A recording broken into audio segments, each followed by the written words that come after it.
Tingnan mo, oh, mga kaprobinsya. Malinis na. Kanina pa ako nagwawalis nito. Yan, oh. Yan yung mga malalaking puno. At saka itong bahay ng kambing. Winawalisan ko rin. Tapos, ayun. Yung mga kambing, oh, lumapit na. Yan. Kasi yung inahin, ando nilagay ko sa, lalaki para mahasaan ba. Yan.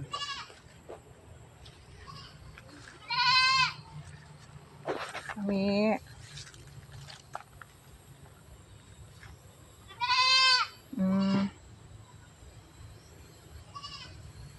Tapos may tubig pa dyan, o hindi pa mawalisan dahil may tubig pa.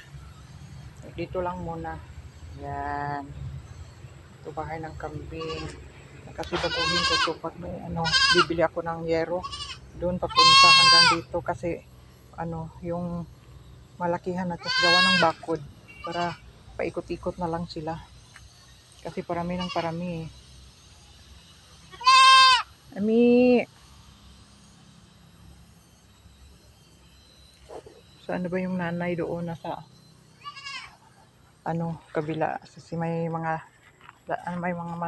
lalaki doon, oh. O yun. Kumakain na sila.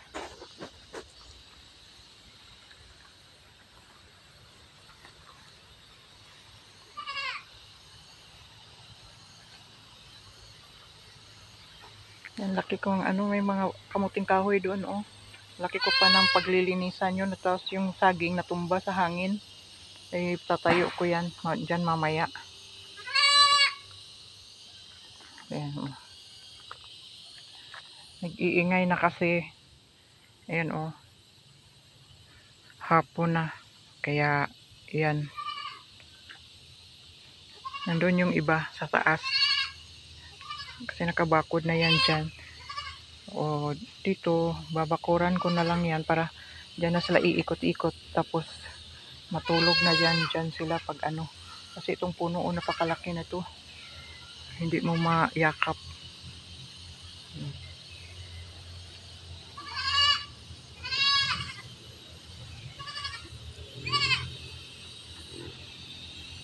Ayan, malaki na yan. Mga puno ng nyug dyan. Dati, oh. Ayan, malaki na sila. Kasi maliliit lang yan noon. Tapos yung bahay ng kambing, ako lang gumawa yan. Tagpi-tagpi para may matirahan sila. Kasi walang matino na yero. Kasi mahal. So ngayon, paglaanan ko na lang yan dyan. Para dito na sila matutulog. Pag tapos ikot-ikot na sila dyan. Lagyan ng yung pagkain nila ba. Tingnan mo. Andun yung nanay, oh.